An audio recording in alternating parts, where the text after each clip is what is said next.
靓仔，打球时间长的兄弟啊，应该都知道，强烈高杆要远比低杆要难打，用处有很多。比如这杆需要跑长途3库进行较位黑球，如果你不会这个技巧啊，很有可能就会输掉这局了。而新手以为的高杆，其实只要力量轻都会往前滚，但是强烈的高杆是具有很强的前旋转，这就需要击球的点位足够高，出杆的速度足够快。新手打高杆时，以为手架架得很高就可以让高杆变得强烈，可结果却不是。还有些人在打高杆时会把杆头刻意的拿高，原本杆头碰到母球的瞬间，本身就会给杆头一个向上的力，如果你再把杆头向上拿起，这个力量就会被卸掉了，无法形成强烈的旋转。正确的是应该能让杆头持续压着母球向前，这样就能将向上的力转变成向前的旋转力，高杆效果瞬间变强烈。平常练习的时候需要记住这几点，将手架支点架到与击球点一样的高度，略微放低后手，使球杆完全与球桌平行。在出杆时记住一定要将大臂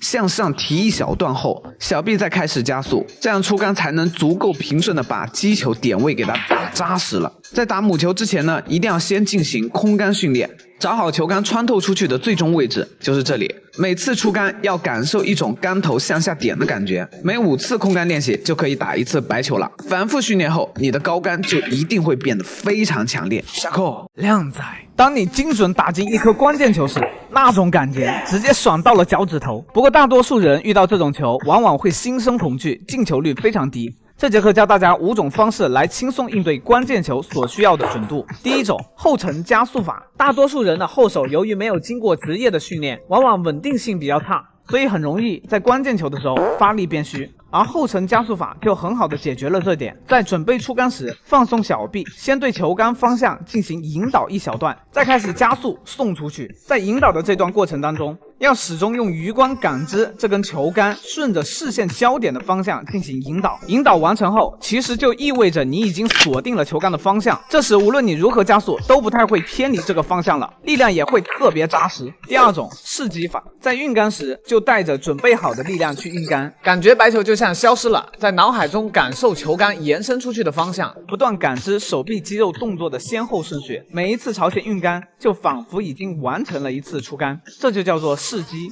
从多次试击的感觉中找到最好的那一次，杆头稍稍在白球前停顿一下，利用刚才试击对动作的残留记忆，非常本能的把球杆拉回送出。这个方法很多职业选手都在用。第三种，摁杆头法。关键球出杆，由于心里害怕，特别容易有轻微的左右偏移，所以在出杆前需要给下意识注入杆头向下摁的念头，想着杆头朝着进球点位下方出杆，就能很容易将杆头从原来的左右波动限制在纵轴的上下波动。然而上下波动却不会影响白球的方向，出杆的力量反而更加扎实了。第四种，拉短送长法。还有一些手架不是特别舒服的情况下，长距离回杆容易后手不稳，此时就需要缩短回杆距离，但是缩短回杆就意味着力量容易变小变虚，所以在出杆时就要尽可能的延长出杆来获得加速的穿透力。对于需要精准控制白球位置的球型也非常好用。第五种，这个黑球非常难打，你只需要趴下去大力打一杆，蒙死他！你他娘的还真是个天才！下课。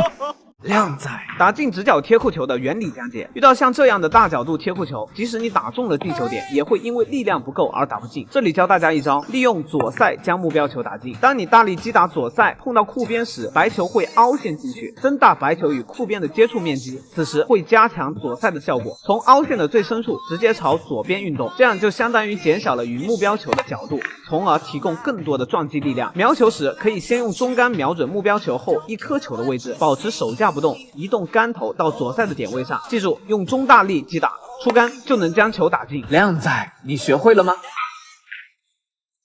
下课。靓仔，看看这一杆低杆是不是帅炸了？一看就是个高手。别人打低杆回老远，而你呢，用尽力气也就回来了2颗。因为你球杆没我贵呀。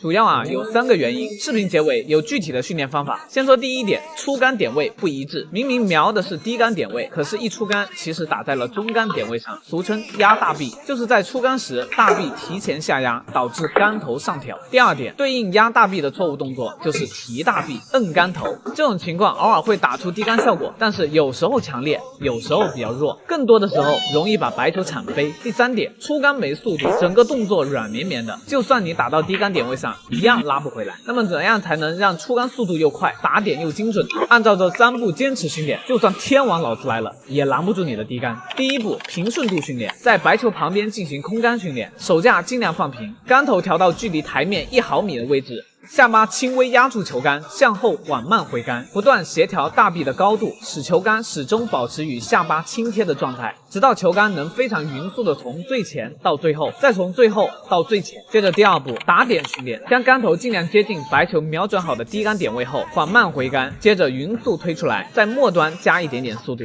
小力的定住白球，因为小力击打更容易看得清杆头到底打在了白球哪里，直到每次杆头的打点开始变得精准。第3步，加速训练。力的加速是需要支点的，当球杆回到最后方时，稍稍把球杆拖出来一点点，手肘会微微的向上提高，此时停在这个高度，用点力锁定好手肘这个支点，小臂开始畅快的向前加速，就像刚刚被释放的弹簧一样弹出去，这样打出的低杆可真是赏心悦目啊！靓仔，要是学会了，记得让我一点哈。下课。靓仔，台球中5个防守小技巧，最后一个真的绝了。球型1，在进攻的过程中，如果有机会、有条件，可以温柔的将对方的球踢到帮上去，这样对手一定会给你投来赞赏的眼光。球型2，当你有一颗死球被对方阻挡住线路时，另一颗球比较好打，记住千万别把好打的先打掉，因为你打完后还是没办法处理这个难题。应该先这样，通过库边反弹撞走对方的球，让自己的球停在袋口，对手此时又会对你表示赞赏，而心甘情愿的让你赢下这局。你他娘的还真是个天才！球型3，欲擒故纵，对手死球比较多，此时没有合适的进攻球，可以击打库边球，将白球放在靠近底库的位置，目标球跑到靠近袋口的位置，引诱对手进攻。过来啊！当对手打进仅有的1颗球时，面对眼前的死球，他只能使用一杆大力出奇迹。接着你又可以非常漂亮的赢下这局了。That's good。球型4，抢黑球防守。黑球在中袋附近，方袋没有把握，就记住这条防守线路，击打黑球左侧薄边，这样白球通过2库反弹后，对手就很难有进攻的机会。烦死了！球型5，分边防守，黑球与白球处于中线位置，此时想要防守，可以瞄准黑球一半的位置，控制好力量，就能将黑球与白球分边打到靠近库边的位置上。此时对手即使有薄球的机会，一般人的进球几率也非常小。接着你又可以非常漂亮的赢下这局了。最后这几个作业大家都可以去练习一下：小灯杆贴球防守，目标球弹库防守，靠近库边粘球全场防守。靓仔，你学废了吧？下课。